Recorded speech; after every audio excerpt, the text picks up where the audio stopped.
Oh, we're live. What is up, everybody? Babe, chats, please. I got it. I suck at this stuff, so I yell at her to do what she needs to do. But I won't be as talkative tonight, guys. I apologize. I've had a migraine for the past 2 hours, but I'm here. she's here. Well, good evening, everybody. So this is part 2 of 2 with Eric Lee, the Snow King. Again, a continuation of the how to become a better breeder and a breeder of the future. So let's bring the man in and we can start up with him. Hey, what's up, guys? How you guys doing?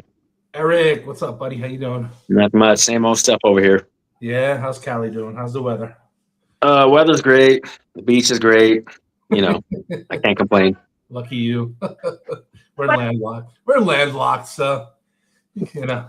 I don't even lakes. That's about as we told. You got lakes. Yeah, it's not a beach, dude. Definitely not a beach. How's everything else going, bud? Good. I have mochinos hatching this weekend. Hopefully, mochino snows. So we'll see what happens there. Then I got that double het Amory hypo clutch due in a couple weeks, so that'll be cool. Jeez, yeah, that's a good one. So you got a lot of stuff coming up. Sweet, yeah. We just made our first snow, so we're psyched.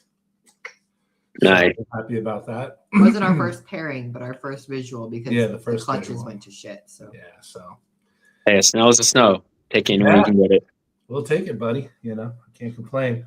Puts us in a good direction. So, but all right. Well, last time we spoke about the market. We all agreed, the market's there. It may be selective, but it's still there. And then financially, we spoke about, having that little backup cash, little amount of cash just in case something happens. It could be animal wise, could be enclosure wise, it could be food wise, it could be anything. So it's always safe to have that extra money in the background and just in case you need it to fall on one day. So let's get into husbandry. We'll get into the husbandry part. What I like to do is I like to tell a lot of people that, when you have babies, I mean, what do you got there, baby? You putting that up? Oh, you put it up. Okay. What do you think is the best startup for when you're becoming a breeder? What do you have? What should you have enclosure wise, rack wise? Of course, you need an incubator. So that's the first thing. And we all know retake clutches are not small by any means. So having a big incubator, if you're gonna, even with 2 clutches, is still a massive incubator you're gonna need. I don't know what you run on your facility and how you have an incubator there. How's that go with you? Basically, mine's a homemade one, just one of those glass door drink coolers from liquor store. Yeah. I've used the one. I have 2 set up. I have one as a backup, and they're like 5 feet tall, and I can fit 5 of those 26.5 iris quartz in there, which for ST stuff, and even if you're not running a bunch of mainland stuff, you should be fine. And the one incubator I've had for, I want to say, let's see here, going on 13 years, 0 issues. That one basically 13 years, 0 issues. No, I usually run my incubators I run it a month before I get eggs, run it straight for 2 weeks, make sure everything's good, turn it off. Then I run it again probably about a week and a half out and just make sure the temps are holding. I'll have multiple thermometers, the digital ones at the bottom of the incubator, the top, and just make sure temperatures are good. But I've never had any issues with it. I'm running a Herbstat 1 as a thermostat for it. That's badass. But I mean, it's cheap. I know a lot of people are like, oh, I'd rather buy one, which there's nothing wrong with that. But if you're starting off, you don't necessarily need to spend all that money. And it's better to have something bigger because the way I look at it, the bigger incubators, if homemade or bought, either way, it's more of a buffer if something, God forbid, does happen. If you get bare minimum, the smallest one, and you're like, hey, I'm going to use this one, it'll work as long as nothing goes bad. But say power goes out or you get this or that. The larger volume helps kind of buffer. Hopefully, if you lose temps or whatnot. Yeah, that's and it's a lot cheaper. Yeah, we tell a lot of people, especially, I mean, because you deal with a lot of high percentage of super dwarf stuff and dwarf stuff. It's with mainlands, you get only a certain amount of eggs to that 26.5 quart oh yeah tub. So on for instance, we just had our big girl lay, and we're at two full, like, packed tubs of eggs. If she would have laid any more, we're up to 3, and we can only fit, I think, 6 or 7 inside our incubator. So that's another thing people have to understand, is that breeding 4 or 5 animals at one time, you better have a one of them big soda coolers that are like 5 foot wide. Yeah, That's I mean, the only thing going to hold you over if anything happens. When I was still breeding the mainlands, the incubators literally, it was big enough for maybe 2 clutches, because you figure those 26.5 quart tubs, mainland eggs, are probably looking somewhere around 16 to maybe 20 eggs, give or take, depending on how big the eggs are. So if you have a girl dropping 30, 40, 50, like, that incubator is going to be basically for 1 clutch, give or take. So pretty much, that's we're trying to tell everybody that as well, is the incubators need to be quite big, especially if you're running mainland. I'm sure the OG breeders out there who are breeding, all them guys out there, I'm sure their incubators are massive as well, and I'm sure that they're all happy that it is. So we'll go on from there.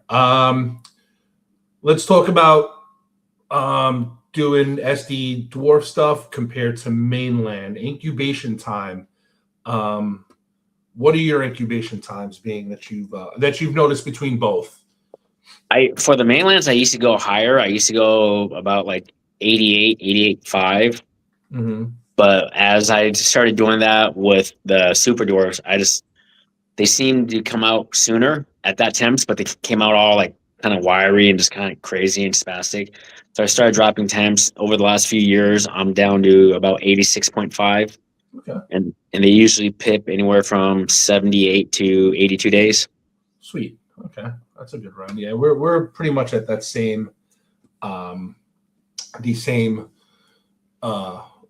range and everything, with temperatures as well. So that's what we kind of keep that. I don't think, have we had anything that's gone 78 days? No, usually it's around 80. Yeah, it's usually around the 80 mark. It's around the 80 mark, yeah.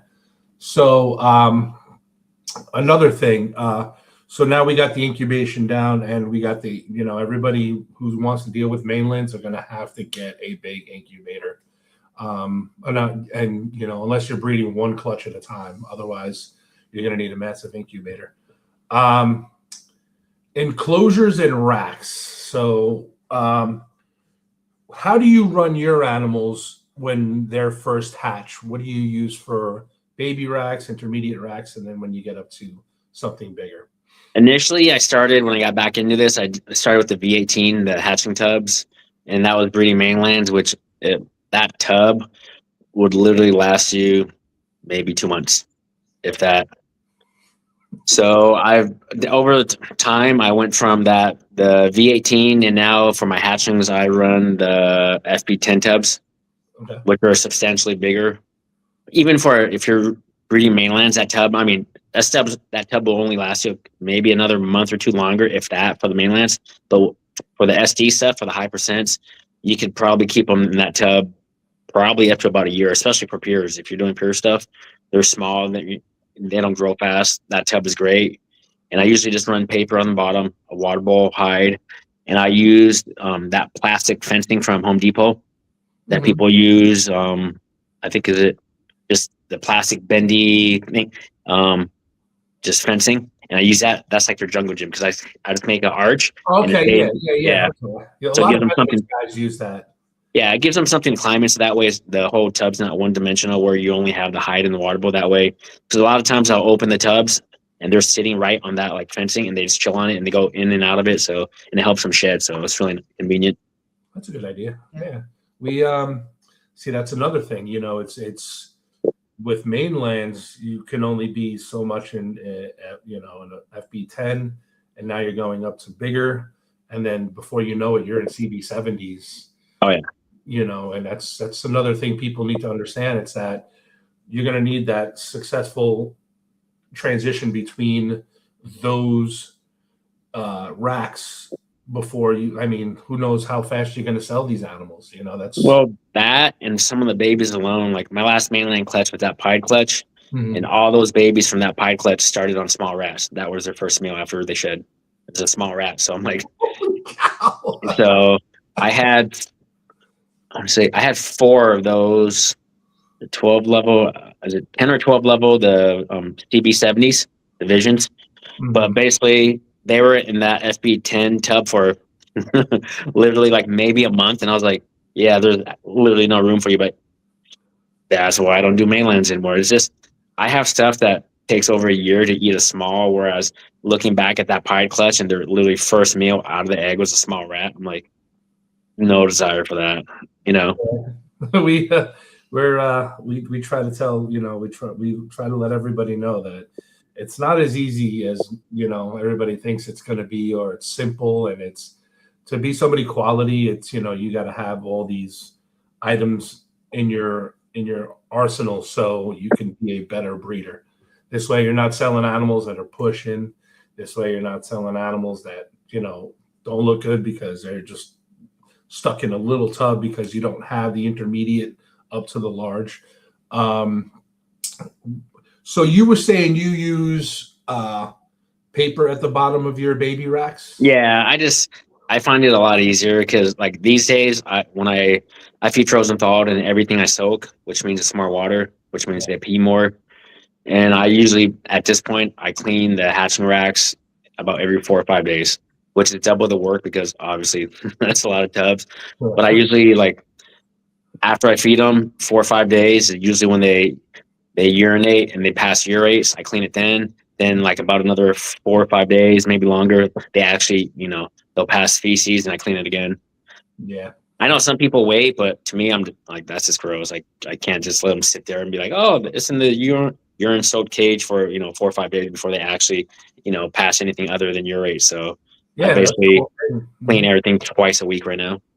Yeah, and I agree with you because I mean, if they're sitting in their urine and stuff like that, it's you can get skin rot from that, and that's a big thing that we've seen over people calling us up, what's this, and I'm like, oh, that's rot. I'm like, and it just I can't imagine because I don't know who could let their animals sit in urine all day long and for a week or 2 weeks or 3 weeks, you know. Yeah, no.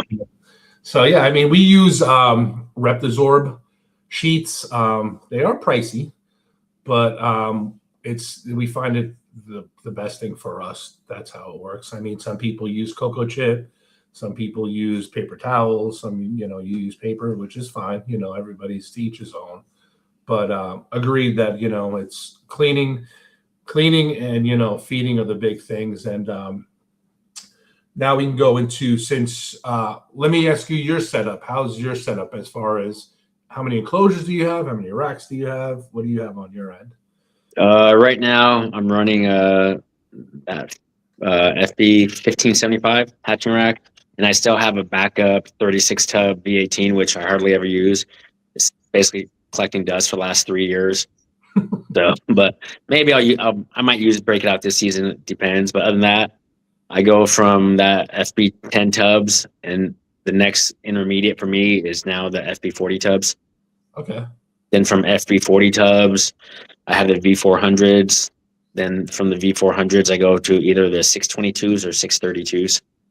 Okay, so you got that's a nice little setup there. So that's what I believe we have the same thing too. We go from R's to CB70s. Knock on wood, we usually don't have too much stuff after it gets big enough. So our babies usually go relatively quick. So I run into CB70s, but once I put them in there, sometimes they're just gone after that. So we've been lucky enough to not have to deal with anything bigger. So it's a good thing. What other stuff on that you could throw in there as far as husbandry wise, or right? Basically, for hatchlings, anything under a year, I usually just feed once a week. Like Okay, I might try more often once to get them established. correct. But like back in the day, I used to be like, oh, I'm stressed out. Oh, they're not eating, so I try every few days. Like, no, no, no. And like, if you have a clutch or two, and you start like, say, you have 20 babies, and you're like, oh, I need to try to get them fed. Like back then, I'd be like, okay, I'm gonna defrost 20 animals. Like, no, no, no. Like that's a complete waste of animals feeders. Oh So yeah, now, yeah. like, yeah. So I just like if I have 20, I'll defrost like maybe 5 or 10, and just go from there because you'll have those ones from the get go that they'll literally eat before they have their first shed. Then you'll have others that drive you insane and just wait and wait. Yeah. But the way I look at it, as long as they're alert, and even if they're bitey, which is a good sign, that means they're still like very active, very alert. They know their surroundings. I don't worry about it. Only occasionally have I ever had one that was like a really bad failure to thrive. But other than that, most of them, all I've had more luck with pure SC stuff where they'll eat frozen, thawed, like from the get go with zero hesitation compared to crosses. Which I don't know if it's just me, but all the pure SC stuff, either pure Kalatoa, pure SCs, whatever, they almost never have issues taking frozen thawed. Like first offerings, most of the time they'll take it, which is super cool. Yeah, that's awesome. The you feed every week, which is awesome. We do the same thing as well. I don't. I will say I've noticed between mainland and SD stuff, higher percentage SD stuff has a faster metabolism. It Yeah. seems that way. It seems like a way faster metabolism than mainlands do. So I find myself feeding 5 to 6 days on the SD high percentage stuff as compared to 1 week on the mainland stuff. So that's another consideration. Everybody out there, you're gonna have, from small rat fuzzies up to larges, and you're gonna the food increments and the way they jump up in size after a while. That's another thing you have to partake in as far as bringing a breeder that everybody needs to know as well. It's just not just everybody's going to eat one size at one time and that's it. You're going to have to buy all different sizes. Yeah. Another thing I'd like to add too, especially for people that run like higher ambience, they'll process food exponentially faster than obviously cooler. So, and I know some people run ambience because of where you live in the country, so it makes more sense. But if you're running like higher ambience and you're not running a hotspot, they'll probably go through food faster. When I was in Arizona, I tried it 1 year when I was running ambience. I absolutely hated it, but I tried it because I was like, oh, it's Arizona. it's miserable out there. But I mean, it worked. But then my issue out there at the time was it just dry the air out, because then I'd have to run. The AC was never not on at my place, but then running ambient, it just dries. Like their sheds were horrible. But Really? they were going through, like back then I was predominantly mainlands. I had my collection, but they would go through food crazy fast. But then I was like, yeah, I hate running ambience. I just went back to just doing hot spots, and I never had to bump temps up there. Where right now in San Diego, all the racks, the cages, they all have their individual hot spots. But I have like a space heater that I run at night just so it takes a chill out.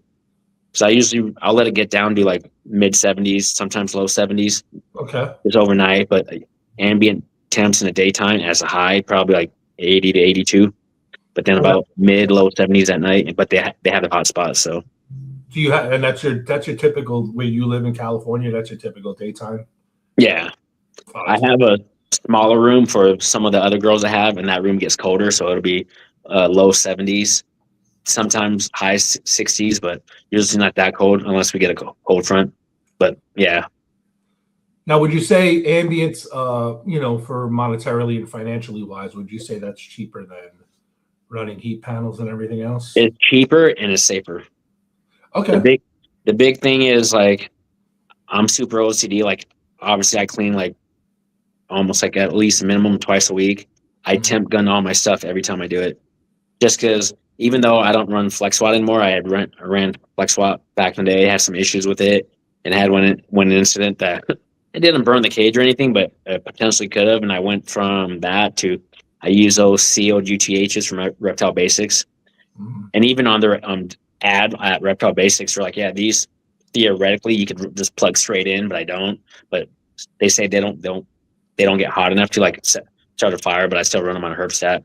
But I still temp gun stuff all the time, just because out here, like as it's seasons change, like say I had it set at 82 in the hot spots like at 84, which is fine. As summer rolls around, spring, whatever, like that same 82 set on the probe, all of a sudden now my temp's like 85 or 86. So I just fine tune it here and there. Where I know some people like set it and forget it, but for me, just because I don't know, maybe the swings are different out here. I know seasonally, like the actual physical hotspot when I temp it is different, even though if I kept it on the same set probe temp. Nice. Yeah, we keep our area at 82, where the animals are all year round, pretty much, and they can get down to. We don't go too cool in the at nighttime. We usually shoot at like 79, if that, but we try to keep it between 82 and 79. Fake news seasons. Don't change it. Got Duran on there. Come on, Duran. You can be an expat pretty soon. You're going to have to tell us how the weather is overseas. He'll just go out in the backyard and catch them things. Exactly. Lucky bastard. Awesome. So, again, so now let's go to now that we explained that you're going to need all your transitional rack systems from when they're babies and what doesn't sell in the first 3 or 4 weeks that you mark them up and go from there is now advertising. That's another cost.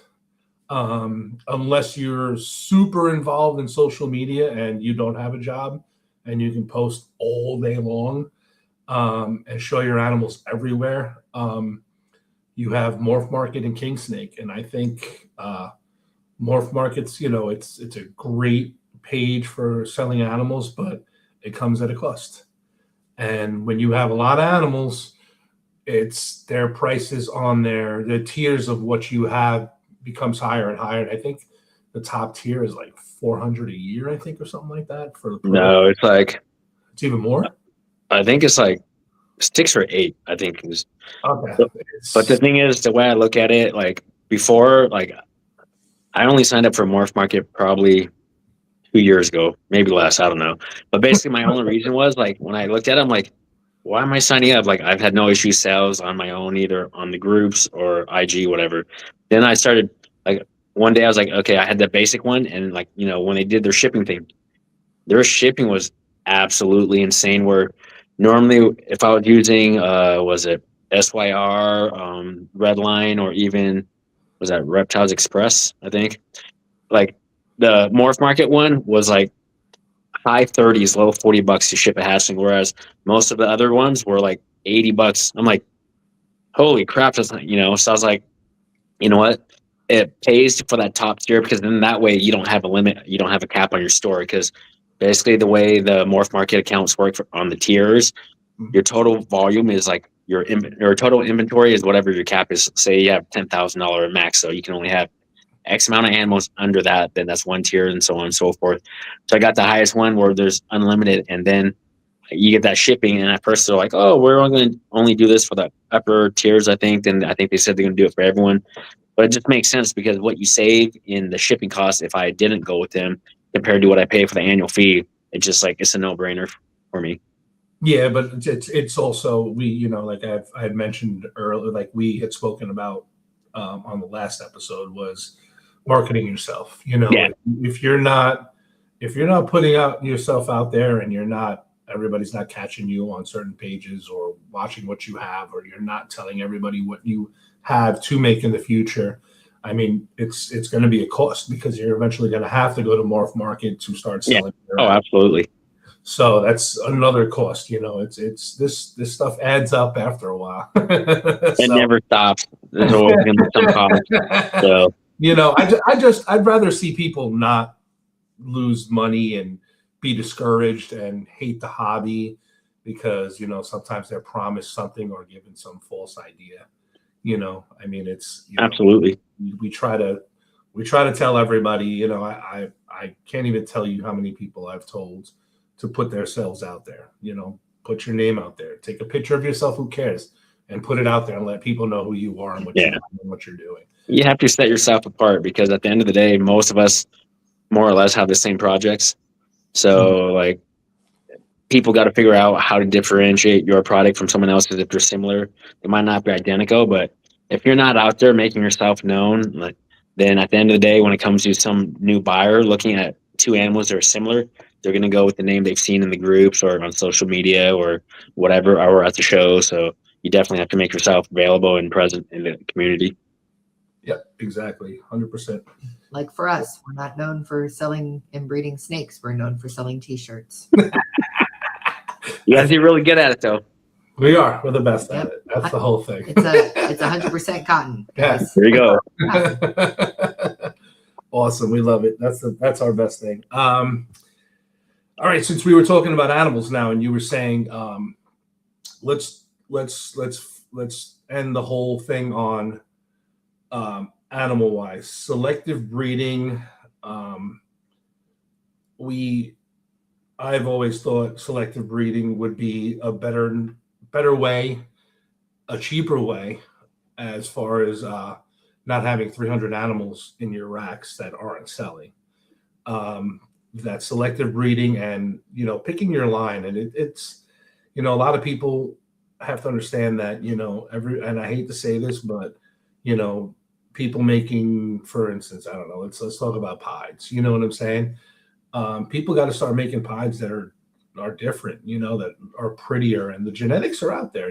People have made certain pies with certain genes where other people can pick it up. It's not hard, Yep. So how do you feel about selective breeding? And if you do selectively breed, should you stick with one breeder or focus on other breeders? It kind of depends what the project is. At the end of the day, the way I look at selective breeding is basically you have a goal or a mindset for whether it's the morph, or the aesthetics of that morph, color, contrast, So in size now too, either like the smaller localities or medium-sized localities. I mean, like you said with the pies, at the end of the day, pies would be kind of hard, in my opinion, on certain things where you can't really do much with it. I mean, you can manipulate it, but it's not like manipulating like albinos, where you can find something dark and add albino and this and that to it. It just some stuff we know with the pies, like the panda pies and this and that, certain characteristics, but a lot of it hasn't really been touched because most people have that assumption, like with GCs, oh, whatever you throw into it, GC washed out, pie washed out, and it does for the most part. But a lot of it is kind of trial and error. But absolutely, whatever you're breeding, you should have a very specific goal in mind. And that doesn't necessarily mean everything has to come from the same person, because at the end of the day, if you're breeding for quality, your biggest asset is just outcross blood. You don't want all your animals to be from the same guy. Not that he's a bad guy, but if everything's partially related, you're just going to bottleneck those genetics down the road. Where if you're getting locality stuff, you can get the medium size, smaller stuff from whoever, as long you know who they are and you get it and they're legit and you trust them. Then you start adding the morphs in, so you kind of go back and forth. Okay, the morph goes in this locality for a certain look and so on and so forth. But 100% you need to be selectively breeding. The people that are just throwing two snakes together and saying, oh, I got a clutch, that's not going to do them or anyone else any good, because those animals either are going to sit there or they're going to blow them out backdoor because they realize, like I said, SD, mainlands, it doesn't matter. All the buyers now are so selective and they're going for their particular look, which maybe even if you're selectively breeding, your look might be completely different than what the buyer's looking for, which there's nothing wrong with that, because you're going for what you're going for, they're going for what they're going for. So you just got to understand, you think your project's the best because this is what you're shooting for, but someone might want something totally different, which is fine. Mm-hmm. But you got to stay the course, instead of saying, oh my God, my animals haven't sold in a month, I better start dropping prices every other weekend. When you see those breeders, Friday sale, Monday sale, Tuesday sale, holy Christ, hasn't even been you barely had them listed for a month, and you see these people literally week after week after week. And at that point, that person's desperate. You could probably offer them 20% what they're asking. They'd probably sell it. If you have no integrity in your project, why would anyone else, have any integrity for your project. They're going to lowball you, or they're just going to be like, I'll come back to him in a month when he's basically giving them away, you know? True, 100% on that. 100%. Like, for the newer people out there, who would you look up to as the better selected breeders out there? Depending on what they are, Rodney, love him or hate him, he makes some amazing shit. He does. I mean, Andrea Acevedo, there's depending on what you like or what you're going for, whether locality stuff or more stuff. If you're going for like OGS stuff, Shane, like hands down right now, that orange glow OGS stuff he has is insanity. Yeah. I mean, at the end of the day, it's the same thing. Like it goes back to marketing. These guys are the guys that are known for their projects. Like Shane is OGS and Sunfire. Rodney is locality stuff. Mm-hmm. Is this? They've been in it long enough. They've been in that lane where, they didn't get sidetracked. They didn't try to do a million different projects. It's just fine tune what you have, and you don't need to start a lot of projects because at the end of the day, like space is always at a premium.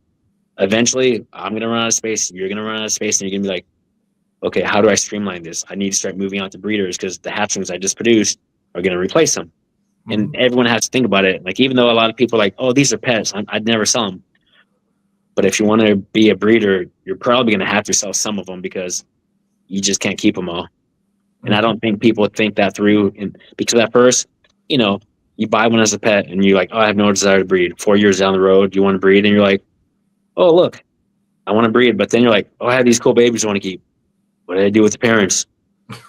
So it's just, you got to be very selective. You can't just start throwing stuff together. It's just one of those things where everything's thought out. There's a process, and and the thing is, like, people always say, oh, it's not a good breeding. I mean, if it gets you to your goal, it's a good breeding.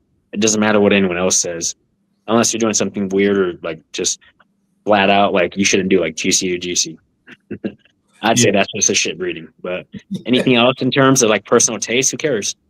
Because you're going for your goal and your project. So when people ask, hey, is that a good breeding? Well, it depends. Does it, facilitate your goals and help you get where you want to get? If it does, then good. It's a good breeding. If it doesn't, then probably not.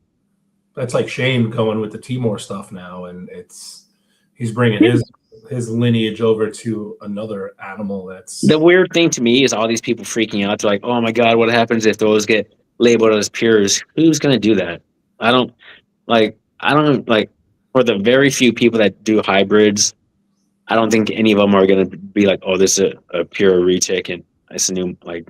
No, I mean, it's and everyone posts their stuff. Everyone knows a majority, if not most, of all the people doing hybrids, and they've seen those pictures. And if someone were to like say, hey, I got this hybrid from Shane, and now he's claiming it's a pure, I mean, you could trace that animal back pretty easy and be like, oh, Shane never, it's just, to me, that's just nonsense. If you want to make hybrids, great. If you don't, you don't. What it is, at the end of the day, it's like another project.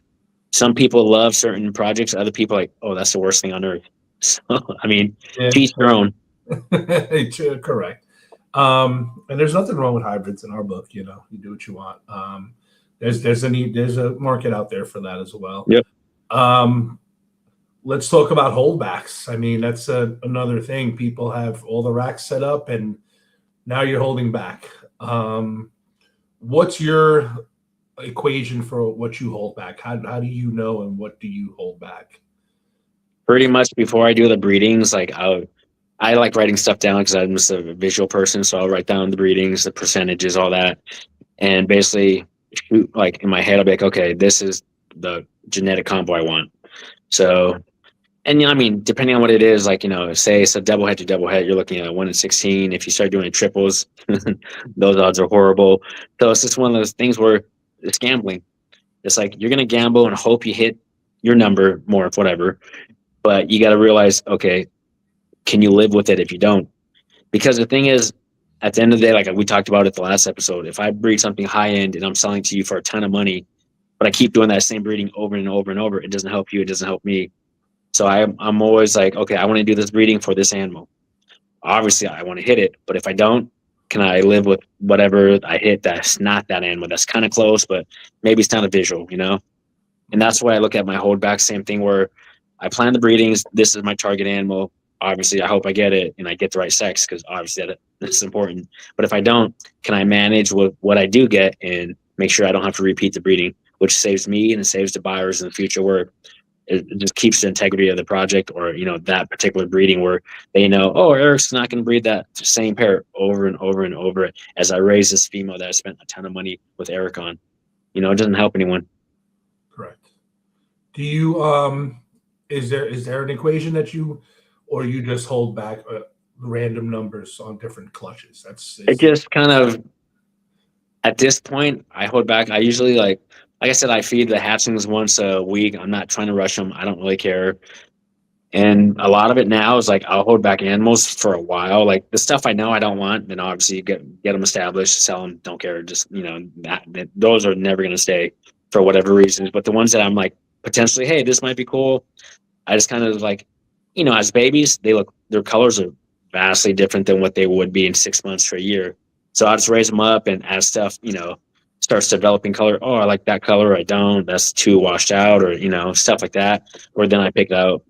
Because I know back in the day, people are like, oh, you picked the smallest one in the clutch, blah, blah, blah. You sold the big ones. I'm like, how do you do that at a month old? There's no rhyme or reason where, of course, if I could pick the smallest animal that's a week old, I'd be like, oh, the smallest animal, I'm going to pick it. So it's just one of those things where I'm like, hold on to them. A few months, I'm like, okay, I like how that one's developing. Hold that one back. Obviously, I need the right sexes. And genetics-wise, like, if it's as close as I could get to my target, and it's the right sex, and I'll probably hold it back. And at the end of the day, like I usually hold back way more than I need to. So down the road, I'll be like, okay, I don't need this one after all. My big lesson when I first started, like especially with the snows, I got that pair from Ben Rennick, the double heads. Mm-hmm. The pair bred, got the one male visual, which was a godsend because it was a complete grand slam. Him being the only male snow for a few years from that, breeding from other breeders. But then I turned around and literally I was like, oh, I don't need that the dad anymore. Sold him right off the bat. Then like the following year, I'm like, oh crap, I should have kept him. I always have this thing now where I was like, I keep multiples. Not that I need them or will use them, but it's like worst case scenario. Like, what happens if this animal dies? I always think worst case scenario, just because like if you're doing something where you're like, okay, your entire project rides on this one sole animal, if you have nothing else that can, replace them, if God forbid something happens, like what do you do? Yeah. So I'm always like, after that lesson I learned where, oh, I shouldn't have sold that. Then I sold that. I'm like, holy crap, I should have kept him because I could have done so much more. But now I go the other extreme. I'm like, oh, I have 4 males, 5 males. People like, dude, I don't even have that many males in my entire collection. I'm like, oh, I used to be like almost 1 for 1 for everything. Everyone's like, what the hell? Like, you have 20 males? Like, that's ridiculous. But my mentality is like, if God forbid something happens, I have, second string, third string. Now I can't afford to do that with space being a consideration, like I said. So it's like, what do I really need? And can I make it work with what I have type of thing? Okay. That's another thing, people got to take into consideration is now you've had your baby racks full.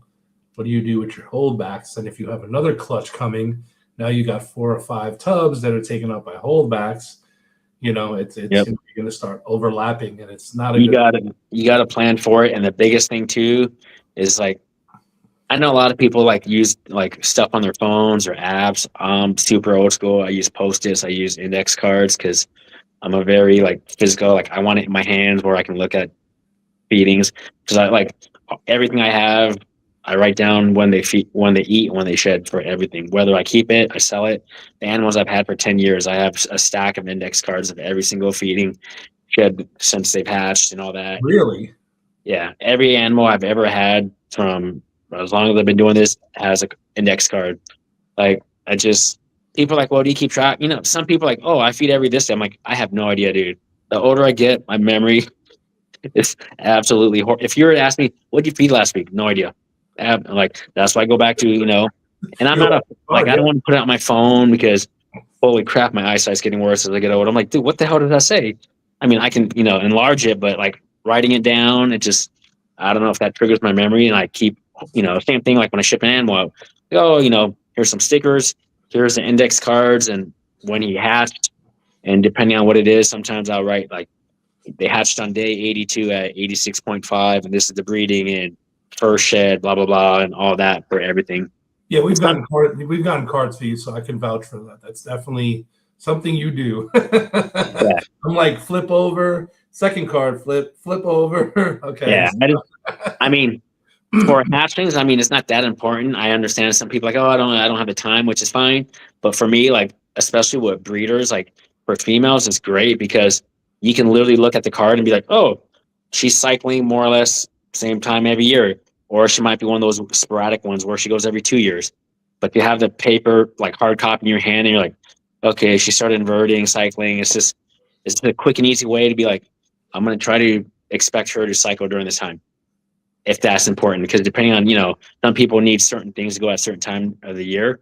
So for me, I like having like even all my girls, I kind of know when they go, but sometimes again, I get forgetful. I'm like, oh, let me go look. Oh, I'm off or I'm on. So it's nice to have that physical copy, in my opinion. Awesome. I have a question. So to kind of touch base on the cycling that you just said, I know a big thing, and we talked about temps earlier and the ambient temp and using heat panels. But a big thing that some people might not be aware of, or new breeders coming into this, is that a lot of times you do have to fluctuate those temps when cycling females and males. Can you tell us a little bit how you differentiate that temperature gauge? Basically, like for the V400 stacks, I have 2 stacks of 6 in the other room. They're basically in a stack of 3, but those are all females. The stacks of 6. The males I keep on the bottom. Either the first 2 or first 3 on the bottom to keep them cooler, and the females I usually keep a little warmer. And in terms of cycling, like I said, for both rooms, I'll either like daytime ambient highs 80 to 82, but then they have the hot spots which are about 80, anywhere from 83 to about 85 ish. Okay. Then at night, for like the smaller room where I have only my breeder females, I'll let that room get down to the low 70s. I've never had issues, no RIs, nothing like that. The big room that has everything else, I let that get low, but even when I let it get low, it stays pretty consistent because that's the room that has a majority, probably 90% of my collection. And plus everything having its own individual heat, it doesn't really drop that much. It might drop to like 77, but because obviously all the heat kicks on for the individuals once, it gets on the low end. So that room probably at the lowest, maybe 75-ish at that.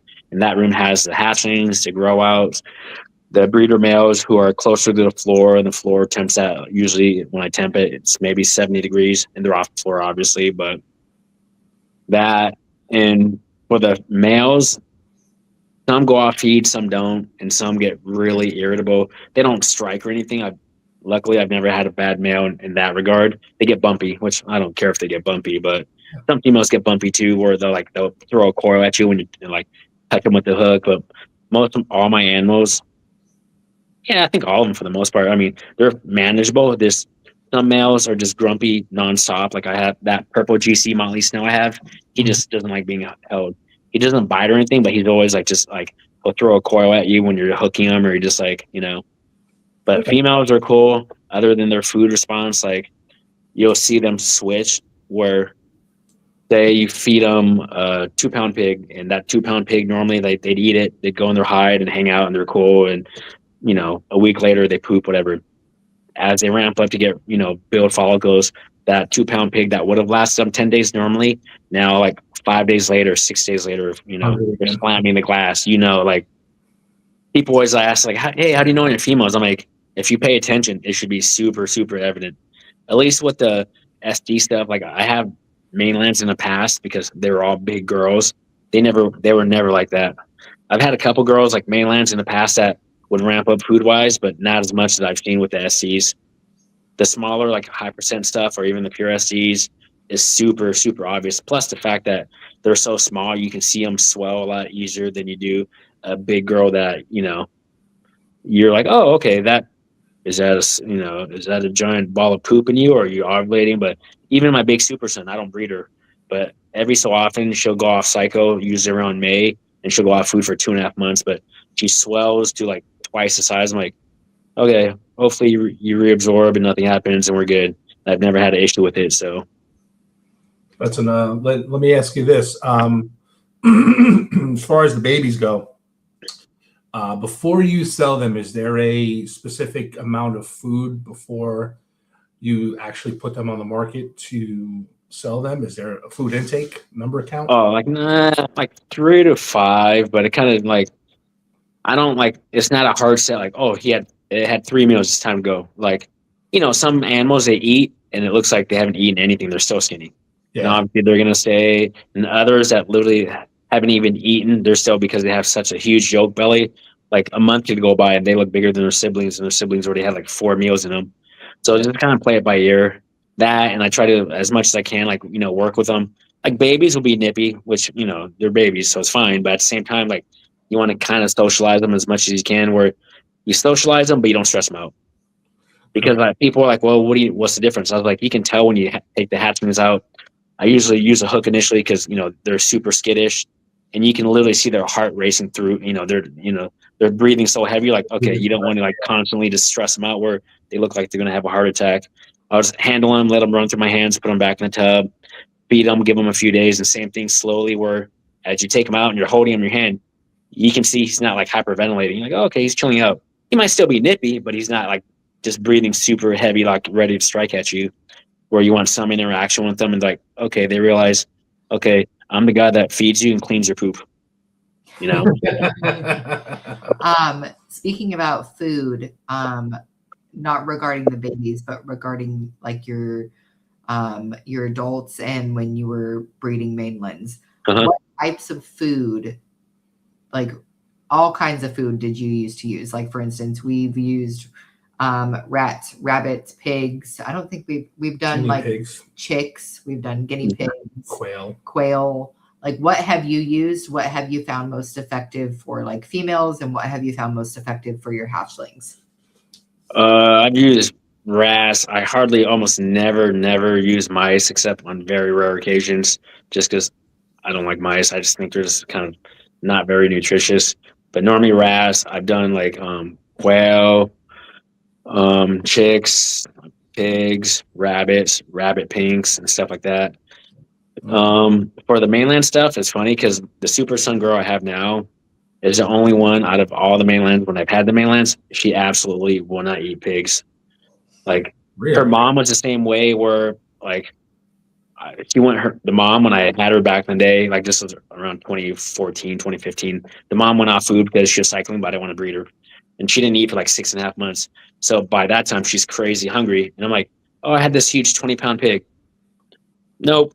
It just, and I'm like, I just defrosted this thing. I don't literally have nothing, but every other animal would eat it. Like the SDs, they love like any kind of like quail or pigs.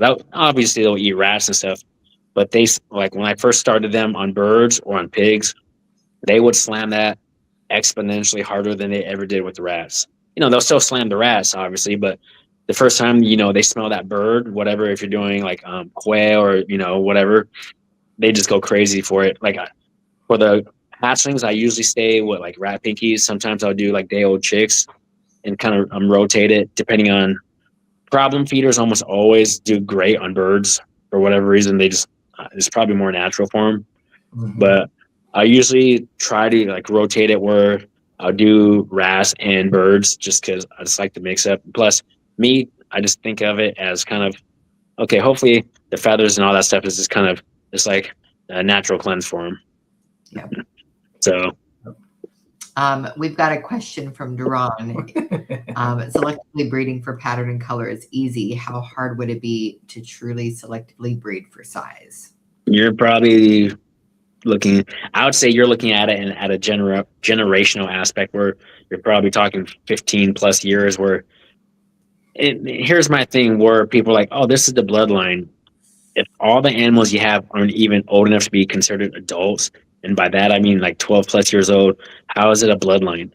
Like people are like, oh, my bloodline is small. It's like your breeders are 5 or 6 years old or whatever. Let's say they're 8 years old, and the F1 generation of this new bloodline, they're babies or they're 2 years old. Like I don't know how people are saying, oh, this is how big they'll get. That makes absolutely no sense to me because. Again, if you've ran like 3 or 4 generations and you have the great grandparents that are 20 years old that are X amount of feet. Then subsequent, like, the generations after are like, oh, they're getting smaller and smaller. Then you can say that, but I don't know how people are saying, oh, this bloodline will stay small when this bloodline is literally like less than 10 years old combined. For the parents, for the babies, like, that makes no sense to me. But if you did like 4 or 5 generations, you're 20, 25 years into it, and someone says, this is my bloodline, these are their parents, and these are the sizes, I'd say, yeah, that's probably a higher likelihood, like, that's legitimate compared to someone that says, my bloodline of animals that consists of animals less than 10 years old. Makes no sense to me. Do you have anything that's generational as far as? Right now with the snows I have, let's see here. The original Snell, let's see, his parents were the January 2011 doubleheads. He was like a March 2016, and he is, I think I'm like 3 or 4 generations into the Snow from him. From the original double head pair I got from Ben, produced my visual male, then him siring the clutches. Like, even right now, that March 2020 68.75% Calato 6 1/4 jam Marbo double head Snow stuff I have. This basically was a 3rd generation, and those are 6-year-old animals. So then I have other animals that came from those moms, but other than that, let me think. I think those are probably the oldest animals in terms of lineage that I have. Okay. Because basically that male started everything for me on my Snow side. But then I've started adding other like Mochino stuff, so that's very recent. Okay. Yeah, because I would like, if you take a look at Shane as being a breeder, I mean, he's what, 8, 9 generations, I think, or something like that. It's ridiculous. But you also got to remember too, like, the incomplete dominant compared to recessive will be exponentially faster. Yeah, which helps, absolutely. Because if he did what he did with like OGS, it would have been like he'd be like 80 years old right now for that same reason, just to try to get like recessives, like 9, 10, 12 generations into it. Correct. But I mean, at the end of the day, that's what it takes right now. If you want to selectively breed and stand out, you got to make nice looking stuff. That's all that really matters these days. Yeah, it takes time. It's not going to be one and done. It's going to be 4 or 5 years into breeding and doing stuff. So it's, we want people to understand that as well. It's, sometimes people get discouraged. That's another reason why I said people get discouraged. It's because you got to put your time in. We're putting our time in. We have a few animals that are, we've been waiting, and hopefully this coming season at the end of the year, things will work out the way we want it to. So that's, it takes time, especially if you want to make something that is not on your norm and something that's, that's quality. So, yeah. And the thing is, like, people always keep forgetting too, is the fact that at the end of the day, these are living, breathing animals. There's no guarantees. Correct. I almost never, and I want to preface this, where I think I've only sold 1 adult female that I didn't breed, which drove me insane because I tried to breed her for 8 years, nothing. She would breed, but she never ovulated, never cycled, no clutch.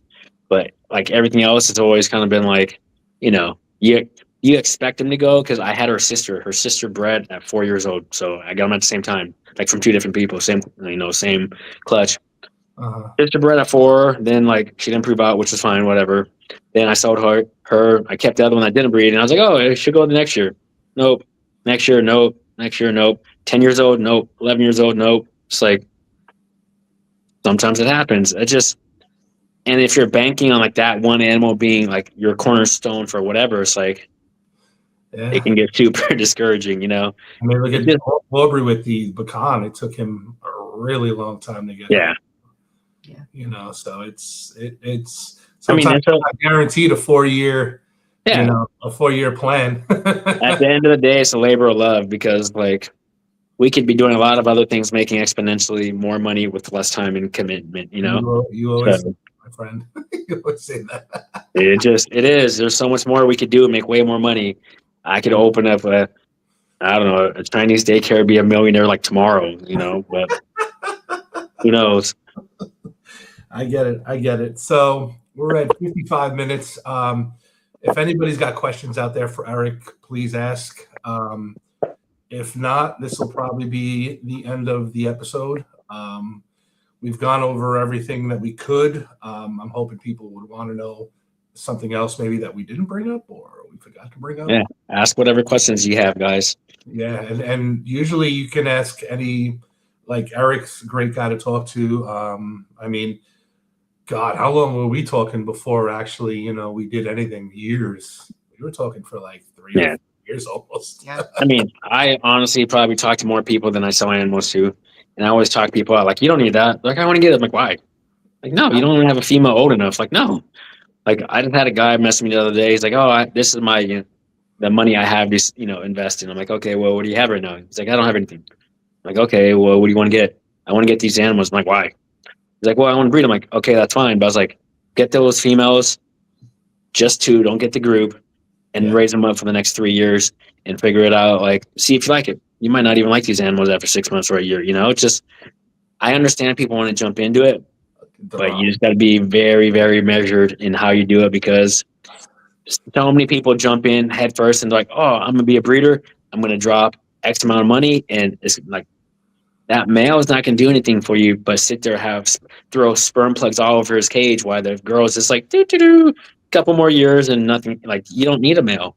Like 18, 24 months out, when girl's almost ready, go look for a male. You'll get more bang for the buck. And just research it, because I think the hardest thing for a new person is figuring out what they like. So they like everything initially. Mm-hmm.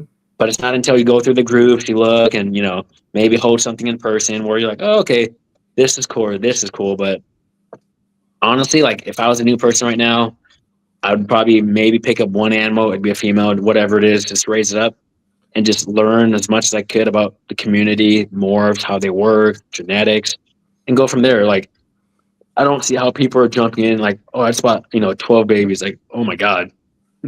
That's, in my opinion, that's the absolute worst way to do it. Yeah. Because you go from no retic experience to 12 hatchlings in probably about a year. You're probably, depending on what they are, like maybe 4-foot cages, 12 4-foot cages, and so on and so forth. It's like, that's a lot for someone that went from 0 to 100 that fast. It's like, that's a very steep learning curve. Yeah. Duran does have a question for you. Come on, Duran. What you got? Oh boy. Are you a 2-ply or 1-ply guy, Eric? No, dude. Like, old school. What? This guy, you're fancy, Duran. You use a bidet. Come on now. 0-ply. And then he said, "Oh, you mean snake stuff." My bad. No, Mario does have a question for you. What's your go-to thermostat for incubators? VE, Herbstat, Inkbird. I've used VE in the past. I just like Herbstat. Everything I use at this point is all Herbstat. The both incubators are Herbstat 1s. Then I have a bunch of Herbstat 4s, and the Herbstat, was it 6? For the 6 stacks I have. So every single cage is like, each cage has its own probe. On the way I do I have that 1575 rack. I have that FP 1040 rack, and that I have the Herbstat 6 on it. And I run a probe for, let me see here, for that 1575 rack, which is a hatchling rack, is 75 tubs, 15 levels. I think I have a probe for I think it goes every two or 3. Tubs. Because like I used to back in the day, we'd have you do a hatchling rack, you put one probe, different temperatures on the bottom of the rack compared to the top. Yeah. And there's no way you're going to mitigate that with one probe. So then I started going, I put up, I use that Herbstat 6. So for every 2 or 3 levels, it controls that bank. So I can fine tune it, the next one and so on. Because I've always found the ones closer to the ground are always too cold if I didn't have probes at different levels. Same thing with the 1040 rack I have, the Herbstat 6. I think I have a couple of the probes I'm not using, but I think that one was every two levels has a probe, so I can fine tune just those 2 levels. But I've never had issues with Herbstats. The only thing I've ever had is I had fuses go out, contact them, 0 issues. Sent me the new fuses and stuff. So awesome, that's cool. Yeah, we've had both. We got Herbstat on the incubator, Herbstat 1, and we used to use on the enclosures the VEs. We love them. We didn't have a problem. We've had great luck with both, so we can't complain about We it. just got lucky, and now we run ambient, so Mhm. Nice. So no need for those anymore. no. Anyone That's else have it. any other questions? Anything for Eric before we wrap up? Any questions? Now's your time, guys. Yeah, if Now's not, your time. we're gonna give Eric the parting word. Yeah. So Oh, you one can- quick thing. If any of you guys are out in Phoenix this weekend, I'll be at the show with Andrea Acevedo. You okay. can come stop by, talk retakes. We'll have some retakes at the table, plus some other cool stuff Andrew's bringing out. So, and it'll be the Mesa show this weekend in Phoenix. Sweet, There you go. badass. There you go. That's cool. Well, anything else you want to let everybody know who intends on being a future breeder? You know, quick points, and the floor is yours. Let them know where to find you, how to contact you. Yeah. You can reach me on Facebook, Eric Lee, or on Instagram at SC Snow King. I'm active on both. Biggest thing about breeding, just kind of, find a project, stick with it, and just go from there. Take your time. There's no rush. Just enjoy the animals, learn as much as you can, and if when in doubt, just ask questions. Correct.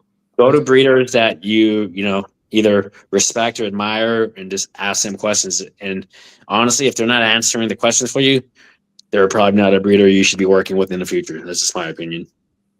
Sweet. All right. Well, Eric, it's been great. Thank you again for doing 2 episodes with us. It's Anytime, guys. My pleasure. Thank you. It's been a pleasure with you as always. Absolutely. Hopefully we can do it again in the future. We'll see how it goes. But Sounds good. we're gonna send you back, and we'll let everybody know what's up next. Thanks, buddy. Not a problem. Good night, guys. Good night. All right, guys. Well, thank you for watching. We really appreciate you. If you missed it, you can go to YouTube, DNT Uncut, and we'll have all the episodes there waiting for you to watch. If you did miss it, go ahead and hit that button, like and subscribe, please. We got you. Look at these little things. All right, cool. Well, everybody, next episode is going to be with Mr. Tyree Emerson. We are going to have him on. Topic will be what it takes to run a page. All the crap you deal with, all the people who hate you, all the people who get mad at you. It's a good one. And then also on that one, we want everybody on that so you can ask us questions about the page and how things are run behind the scenes, so you guys can understand sometimes why we get mad and stuff, but it's all right. Why he gets mad. Don't let him fool you. Yes. Why he gets mad. But thank you guys. Again, check it out on DNT Uncut on YouTube. Have a great night, and we'll talk to you guys later. Bye, y'all.